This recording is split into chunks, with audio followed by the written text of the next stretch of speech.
Abra sua Bíblia em Atos capítulo 20.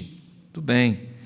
Sequência da nossa instrução pela manhã, Atos capítulo 20. Nos encontramos aqui em uma sensibilizada despedida. Estávamos cantando o segundo hino do coro aqui, falando da oração pela unidade. Eu confesso que enquanto cantava esse hino com o coro, eu ficava lembrando dessa cena de Paulo se despedindo dos presbíteros em Éfeso. Por que as despedidas são tão duras para nós, crentes, inclusive sabendo do que nos espera adiante, mas por que nós sofremos tanto com despedidas, não? E não é assim? Porque nós fomos feitos para não nos despedir, para não despedida. Antigamente, não sei se há ainda, havia um programa, a proposta era muito interessante. Alguém ia para o aeroporto aqui em Guarulhos e entrevistava pessoas que estavam chegando e pessoas que estavam partindo. Eu acho que é alguma coisa relacionada a chegadas e partidas, acho que era alguma coisa relacionada a isso. E eu acho que não há ninguém que assista aquilo e não se comova com as ricas histórias e com a realidade das despedidas, não é? E foi assim também aqui, com relação ao nosso irmão apóstolo Paulo, episódio registrado por Lucas, aqui no capítulo 20. E nessa manhã, na manhã de hoje, nós fomos edificados na perspectiva desse texto aqui, na leitura desse texto e na perspectiva das marcas de um compromisso interminável, que foi exatamente a ordem do culto, praticamente a estrutura do culto, é a estrutura do sermão, proposto para este dia santo, feriado da nossa alma. E nós trabalhamos já que uma marca do testemunho do compromisso interminável era, aqui na experiência de Paulo com os presbíteros em Éfeso, foi a integridade. Integridade relacionada à motivação pura. O que é ser íntegro aqui no contexto? É ter a motivação pura e ter o serviço dedicado. Paulo disse, vocês sabem, capítulo 20 de Atos, vocês sabem como me conduzi entre vocês em todo o tempo, desde o primeiro dia em que entrei na província da Ásia, servindo o Senhor com toda a humildade, com lágrimas e com as provações que me sobrevieram pelas ciladas dos judeus. Vocês são testemunhas da integridade, isto é, da motivação pura que habitou em meu coração e também do serviço dedicado. Fiz isto servindo desde o primeiro dia até agora, com consciência de dependência, humildade, lágrimas, mesmo diante das provações. Também vimos que outra marca de um compromisso interminável, encontrada aqui no texto, foi o fiel compartilhamento do Evangelho. Paulo diz exatamente aqui no versículo 20, vocês sabem que jamais deixei de anunciar o que fosse proveitoso e de ensinar isso a vocês publicamente e também de casa em casa. Por proveitoso, nós vamos entender o que Paulo queria dizer ao lermos o verso 21, testemunhando tanto a judeus como a gregos o arrependimento para com Deus e a fé em nosso Senhor Jesus Cristo. Então, o que Paulo chama de proveitoso no verso 20 é o Evangelho apresentado na figura do arrependimento e da fé no Senhor Jesus. Paulo compartilhou com todo mundo, gregos, gentios e judeus, em todo o tempo, em todo lugar, a maneira fiel da pregação do Evangelho, a pessoa do Senhor Jesus.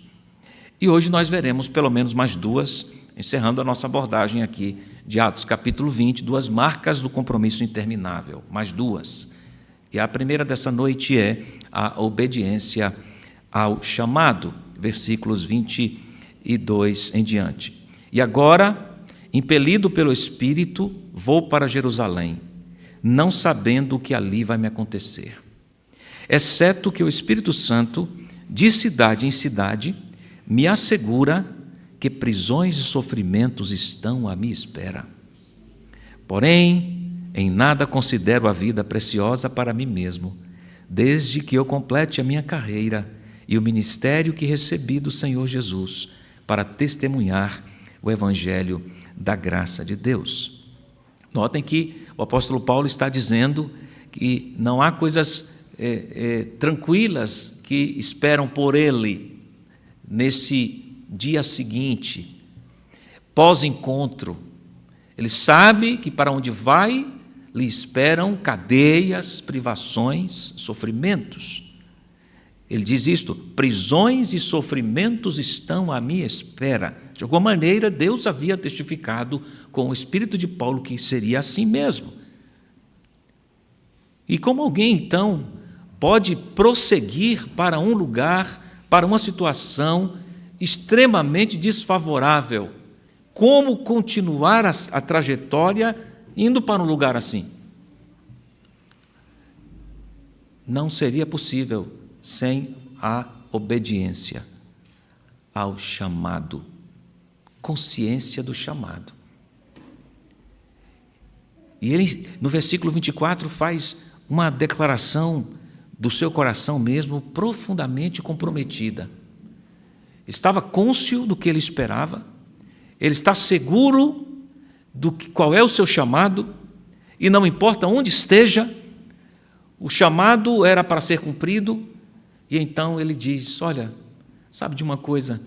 Em nada considero a minha vida preciosa para mim mesmo, contanto que eu cumpra o que recebi do Senhor Jesus Cristo, que eu complete a minha carreira. A ideia aqui, de novo, é a ideia muito usada por Paulo nos seus escritos, a figura de uma grande corrida, de alguém que precisa terminar o que começou.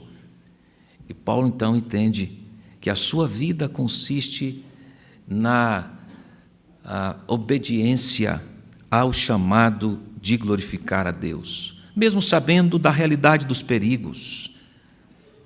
Enfrentaria situações dificílimas, como de fato aconteceu, prisões, sofrimentos.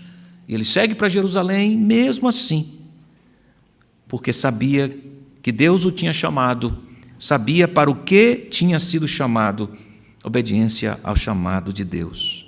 Para quem vive assim, irmãos, há algo mais valioso do que a própria vida: testemunhar a vida no Evangelho, onde quer que Deus nos leve. Que precioso isto! Agora eu sei, versículo 25, que todos vocês, em cujo meio passei, pregando o reino, não mais me verão o rosto. Portanto, 26, no dia de hoje testifico diante de vocês que estou limpo do sangue de todos. 27, porque jamais deixei de lhes anunciar todo o plano de Deus. Que declaração consumada de missão cumprida. Que consciência absoluta. Que temor. Ele faz isto considerando o contexto do serviço em humildade. Ele disse isto antes, servindo com humildade.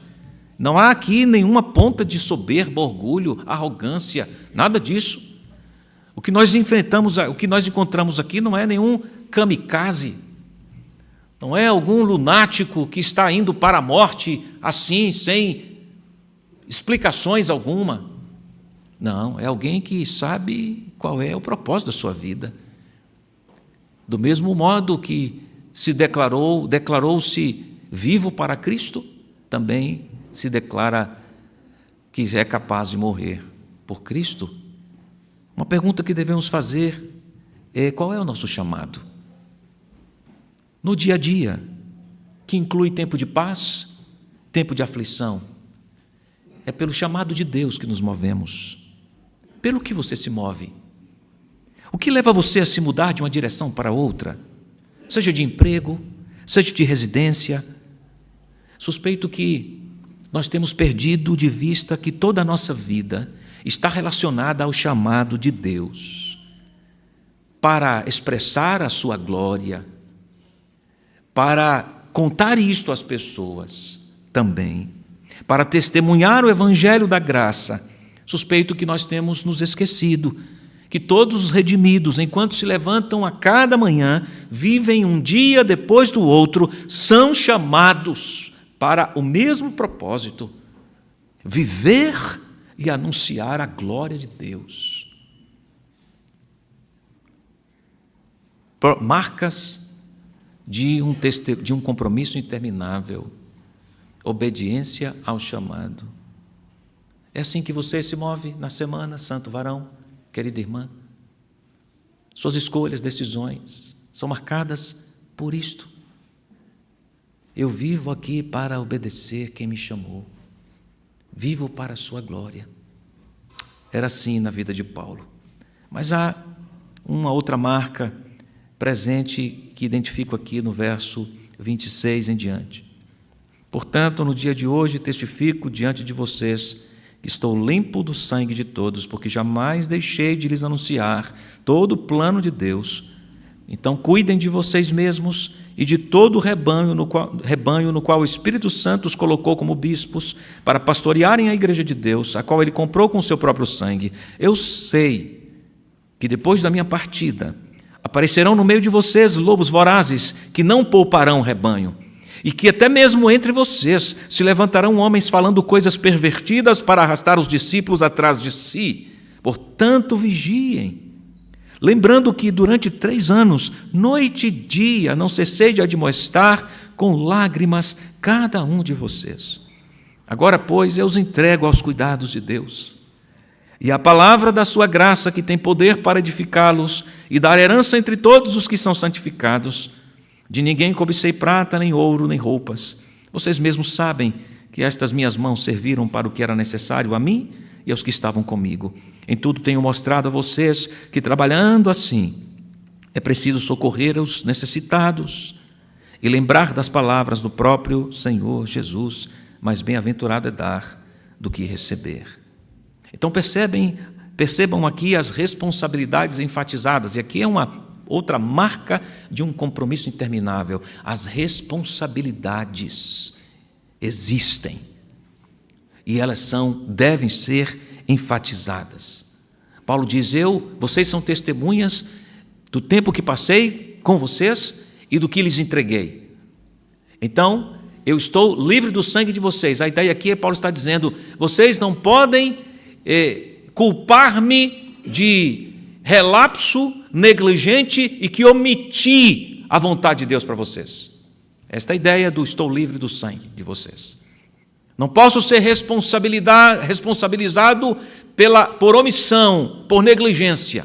Não. Então, cuidem de vocês mesmos. Paulo apresenta diante dos presbíteros que ele foi responsável. E agora ele evoca a responsabilidade dos presbíteros de Éfeso. Cuidem de vocês mesmos. Esse olhar necessário do pastoreio do próprio coração para que o pastoreio das ovelhas aconteça da melhor maneira possível. Cuidem de vocês mesmos, sejam fiéis. Cuidem da vigilância na vida pessoal de vocês com Deus. Cada um de per si. Cuide do coração. E cuidem dos outros. Cuidem do rebanho. Diz o texto: de todo o rebanho, no qual o Espírito Santo os colocou como bispos. E aqui a palavra bispos é a ideia de supervisão. Os responsáveis pela supervisão do rebanho. Presbíteros que pastoreavam, que supervisionavam o rebanho, que não era do corpo presbiteral de Éfeso. O rebanho não pertencia ao conselho de Éfeso, o rebanho pertencia a Deus. Veja como descreve o texto: a igreja de Deus. O Espírito colocou vocês aí. Então, cuidem. Esta igreja foi comprada com sangue, diz o texto no verso 28. A responsabilidade está evocada aqui.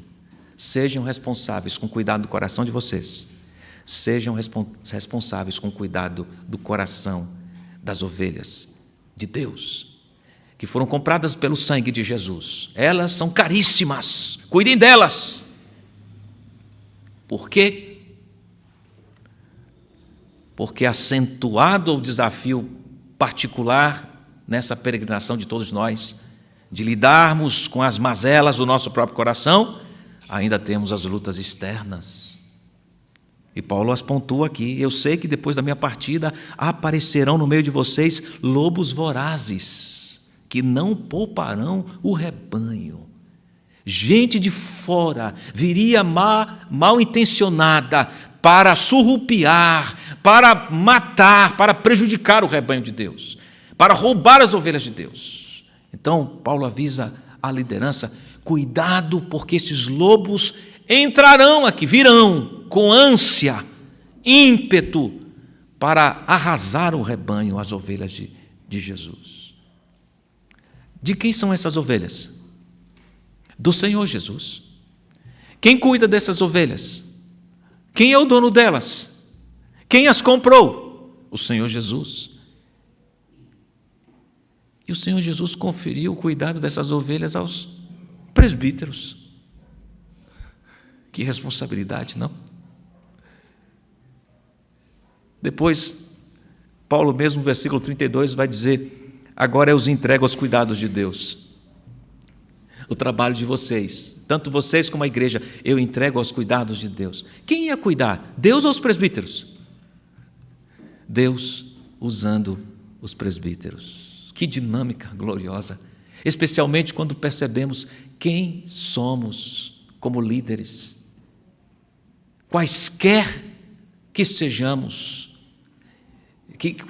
qualquer que seja a nossa formação, não importa, em qualquer lugar do mundo, não há um líder perfeito. E a despeito disso, o Senhor entrega as ovelhas para o cuidado desses líderes, que devem entender o chamado, viver por ele e dedicar a vida a esse chamado. Portanto, Deus usando a liderança para cuidar do rebanho. Que coisa preciosa, Paulo está despertando, retomando, recobrando a consciência dessas responsabilidades.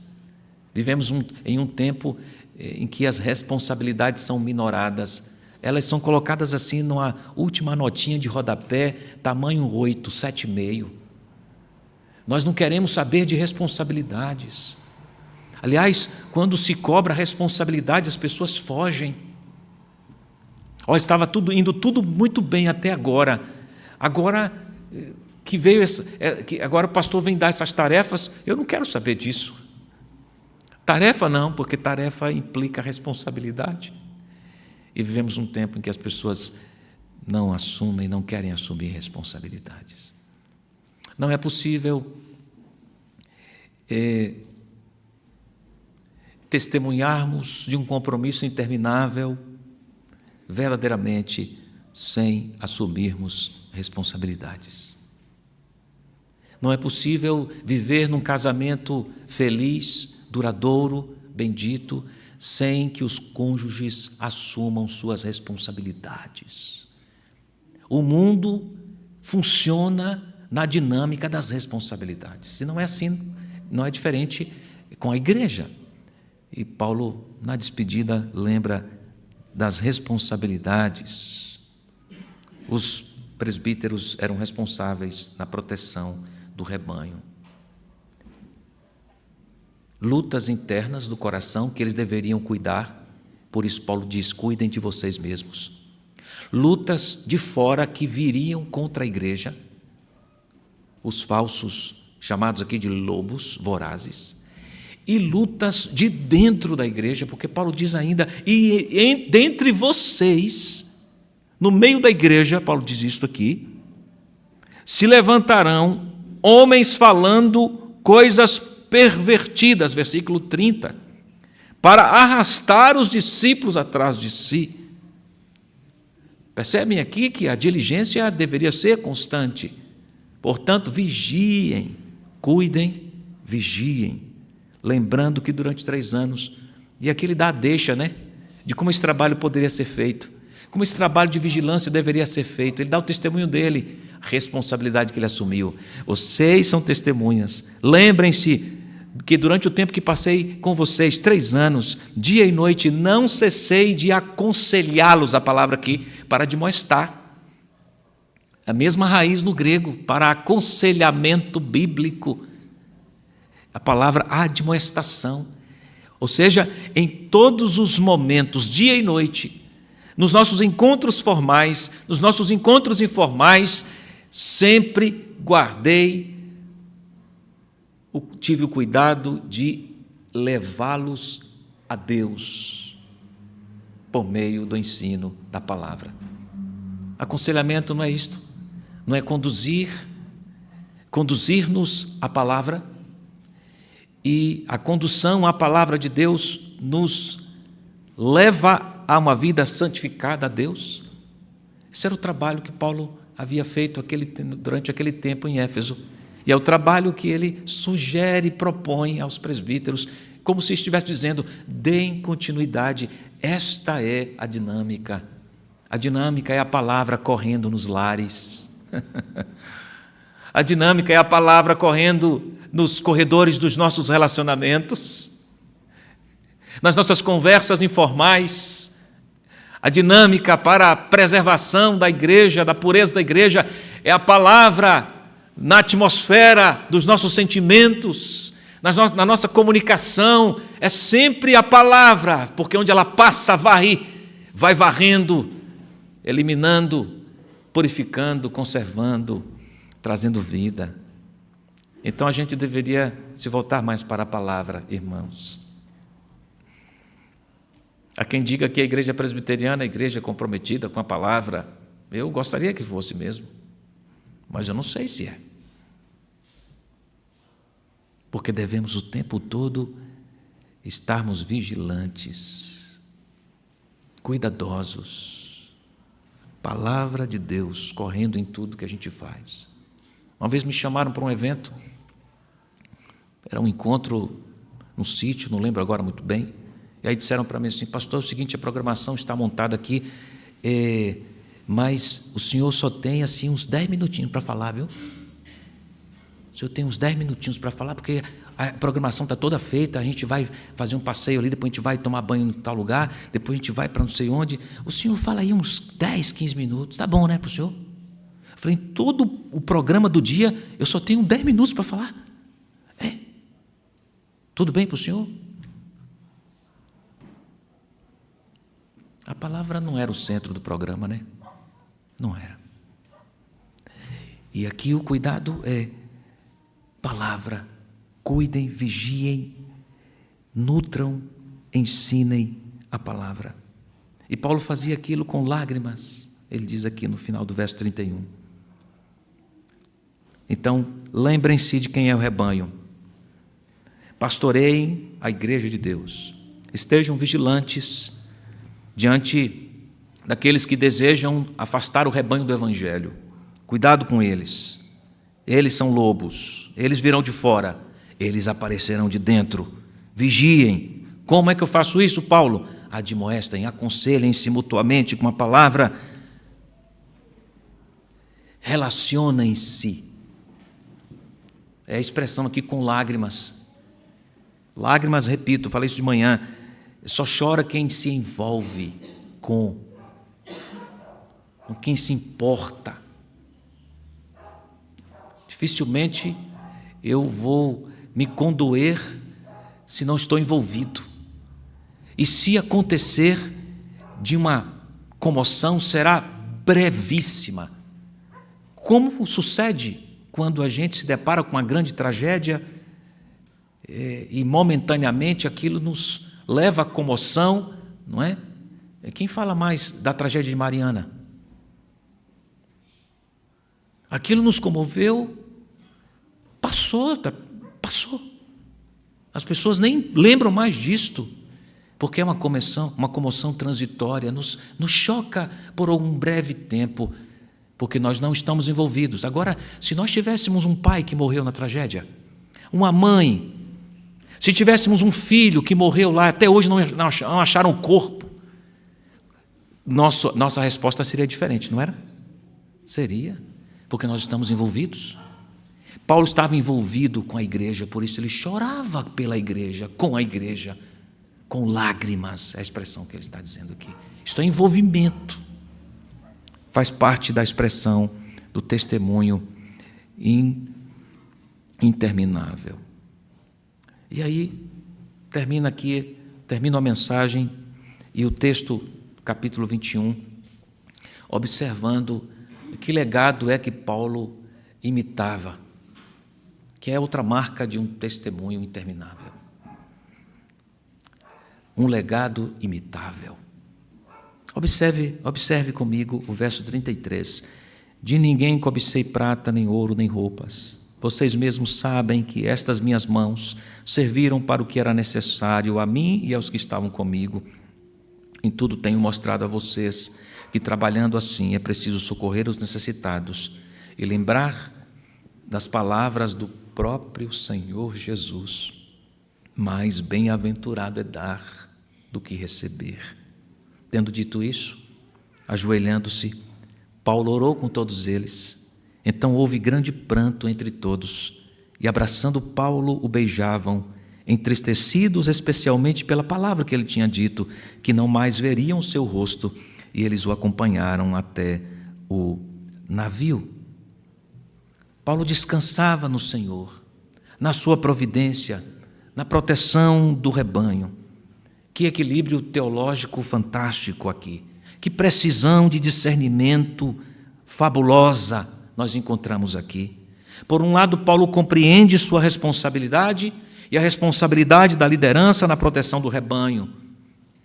Se o rebanho sofre, ele sofre junto. Então ele se ocupa noite e dia aconselhando o rebanho e vive intensamente a vida cristã com os irmãos, nas alegrias, nas tristezas. E concomitantemente a esse esforço, ele entende que é Deus quem protege o seu rebanho. Eu os entrego aos cuidados de Deus e à palavra da sua graça, que tem poder para edificá-los e dar herança aos que são santificados. Então ele podia partir em paz, mesmo sabendo que inimigos tentariam infiltrar-se no rebanho e que ele mesmo passaria por fortes apertos em Jerusalém. Ele amou a igreja e, ao fazê-lo, ele estava imitando a fonte do amor que se entregou pela igreja, o Senhor Jesus. Eis o legado imitável que Paulo deixa para a igreja em Éfeso. Ele cita, inclusive, o próprio Senhor Jesus no que conferia ao coração dadivoso. É melhor dar do que receber. E a vida do Senhor Jesus não foi de entrega absoluta, entrega inteira, o tempo todo. Então ele olha para este modelo e o segue.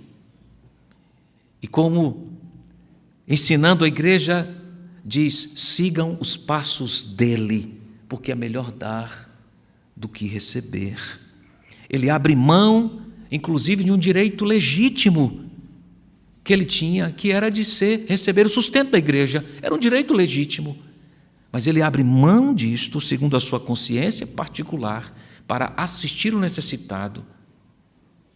Ele diz no verso 33, vocês sabem que 34, minhas mãos serviram para o que era necessário a mim e aos que estavam comigo. Isso não significa que a liderança que depende do sustento da igreja não está imitando o Senhor Jesus, consequentemente não está demonstrando amor pela igreja, não. Essa era a experiência particular de Paulo, que, tendo uma ocupação profissional que lhe fornecia sustento, preferiu abdicar dos recursos materiais que a igreja deveria lhe proporcionar para atender quem precisava. Foi uma opção particular dele, mesmo sabendo que aqueles que se dedicavam à boa administração da igreja eram dignos de dobrados honorários, como ele mesmo disse em 1 Timóteo 5,17. Mas ele se sacrifica ainda mais em favor do necessitado. O que nós aprendemos com esse testemunho de Paulo? A disposição contrária à ganância, a entrega contrária à exploração, a humildade contrária a motivação da fama. E essas contrariedades podem derrubar qualquer liderança. Ganância, soberba, fama. Nos tempos do apóstolo Paulo, havia pregadores e liderança que eram movidos pela fama e pelo dinheiro. E para alcançar seus objetivos, se faziam pesados à igreja. Eram mercenários, pensavam em si mesmos. Paulo recorda aos presbíteros de Éfeso que ele não agiu daquela forma. Seu coração esteve sempre voltado para dar mais do que para receber. E é esta disposição que também deve guiar-nos, irmãos. O que enxergamos nos nossos dias, senão desafios que nos impõem posicionamento firme? Caso contrário, cederemos às pressões e deixaremos de cumprir o nosso ministério com fidelidade. Se você perguntar para mim, pastor, numa frase, como o senhor gostaria de ter na lápide o seu nome? Uma frase. Pensando em tantas coisas boas que eu gostaria de ter registrado na minha lápide, eu acho que eu ficaria com a seguinte: achado fiel até o fim. Achado fiel até o fim. Eu quero terminar bem essa jornada. Conheço muitos que começaram muito bem e terminaram muito mal. Você queira terminar bem a sua carreira.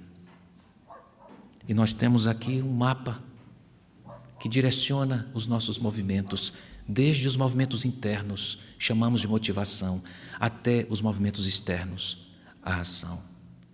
Eu gostaria que você repensasse na qualidade do serviço que você tem prestado à Igreja de Cristo Jesus. Estamos falando de compromissos intermináveis. Não é possível ter compromisso com o Senhor Jesus sem se comprometer com a Igreja do Senhor Jesus. Não é possível amar o Senhor Jesus sem amar a Igreja do Senhor Jesus. Aqui está alguém dizendo que gastou a sua vida pela Igreja do Senhor Jesus, por amor ao Senhor Jesus. Então eu gostaria que tomássemos esse tempo durante a semana, com a graça de Deus, para repensarmos que tipo de serviço nós temos dedicado a quem amamos, ao Senhor e à sua igreja. Será que você não tem andado com o freio de mão puxado? As circunstâncias, o tempo exige uma quinta marcha, uma sexta, e você está andando na segunda o tempo todo. Andar na segunda em rodovia que pede 120 vai estragar o carro. Quem sabe esteja assim a sua carreira. Tudo está demandando, vamos, e você está andando a meia marcha, marcha lenta. Em nada considero a minha vida preciosa para mim mesmo, contanto que eu cumpra o que recebi. Sabe como é que termina esse encontro? Banhado em lágrimas. Esse encontro aqui de despedida termina. Como terminam os nossos encontros de despedida? Todo mundo chorando. E Paulo chora, e os presbíteros choram, se abraçam, beijam o apóstolo Paulo. Tamanho era o afeto e a consideração. E diz o texto, eles choraram porque entenderam que nunca mais veriam Paulo novamente nesse mundo. O que é isto, irmãos? Senão afetos que nos unem num compromisso interminável. É assim que nós nos relacionamos, irmãos, afetuosamente, palavra rica na Bíblia, fraternalmente. Não é possível ser insensível diante da realidade da nossa união com Cristo e uns com os outros. Então esse encontro termina assim. Houve grande pranto entre todos. Se considerarmos que os presbíteros eram homens velhos, eram anciãos.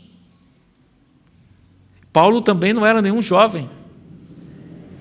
Então, estamos considerando aqui um grupo de idosos chorando. Olha, se um jovem chorando já arrebenta o coração da gente, a criança chorando nos corta o coração, você imagina 10, 15, 20 homens velhos chorando.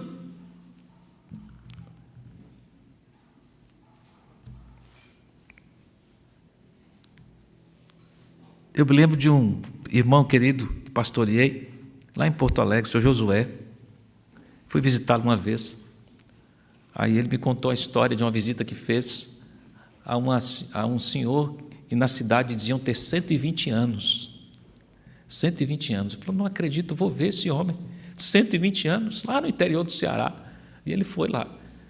Chegando na casa, tinha outro idoso, de 98 anos. E aí, ele achou que era esse homem. Ele, não, é papai. Papai está no quarto, deitado na cama, papai. Eu vim conhecer, porque a cidade toda, meus amigos falaram que tinha um senhor vivendo nesse lugar de 120 anos. Assim, papai tem 120 anos, está ali. O senhor quer ir lá ver? Aí ele, espera aí que eu vou falar com o papai. E aí o homem de 98 anos foi falar com o papai. E voltou chorando. O homem de 98 anos. Voltou chorando. Ele perguntou o que foi que aconteceu. A papai brigou comigo. O homem de 98 anos estava chorando, porque o pai de 120 deu uma bronca nele. É um quadro surreal para nós, né? É de cortar o coração. Era de cortar o coração essa cena aqui. Nós nos envolvemos em todos os sentidos. Razão, vontade, afeições, sentimentos, está tudo envolvido. E marcas de um testemunho, de um compromisso interminável, são vistas na integridade, no compartilhamento fiel do Evangelho. Essa marca também é contemplada aqui no serviço dedicado. Encontramos Paulo evocando responsabilidades, enfatizando responsabilidades, e encontramos Paulo também consciente da sua partida e do entrelaçamento de emoções e sentimentos. Um legado imitável estava sendo deixado ali. A igreja de Éfeso entendeu muito bem isso. É só lermos a carta aos Efésios e perceberemos como estas marcas estavam sendo replicadas na igreja. Deus nos abençoe, meus irmãos queridos. O seu nível de comprometimento aumente, de envolvimento. Não é possível amar a Jesus sem se comprometer com a sua noiva, com a igreja. Se há alguém nesta noite aqui ou em casa que nos ouve e está considerando a possibilidade de relacionar-se com o Senhor Jesus sem comprometer-se com a sua igreja, não é possível isto. Não encontramos amparo nisto em nenhum lugar das Escrituras. Porque Deus tem um povo para si. Derramou o sangue do seu Filho por um povo. Esse povo é a sua igreja. E participar da sua igreja é uma honra. Todo crente recebeu um dom, pelo menos um, e o recebeu para usar na igreja, para a edificação da igreja. A igreja está como este outdoor para o mundo do amor de Deus. Você vai ficar de fora disso? Não pode. Que o seu serviço seja imitável, de imitação ao Senhor Jesus. Amém. E se você não faz parte da igreja, o Senhor te chama para participar dessa família santa e bendita, de gente que se envolve, que se ajuda, que é suporte. O Senhor te convida hoje: vinde a mim, todos os que estão cansados e sobrecarregados, e eu aliviarei vocês. Provai sobre vós, tomai sobre vós o meu jugo e aprendei de mim, porque sou manso e humilde de coração, e achareis descanso para a vossa alma. O Senhor te convida: venha para os pés do Senhor Jesus, arrependa-se dos seus pecados e mude a direção, a rota da sua vida para a vida que vale a pena, o Senhor Jesus. Oremos. Querido Deus, esta palavra alcance os recônditos do nosso coração, alcance famílias inteiras, alcance populações, alcance pessoas que estão desorientadas nesta noite, alcance os crentes, não crentes, desigrejados, os que estão envolvidos com a igreja, que esta palavra alcance a todos.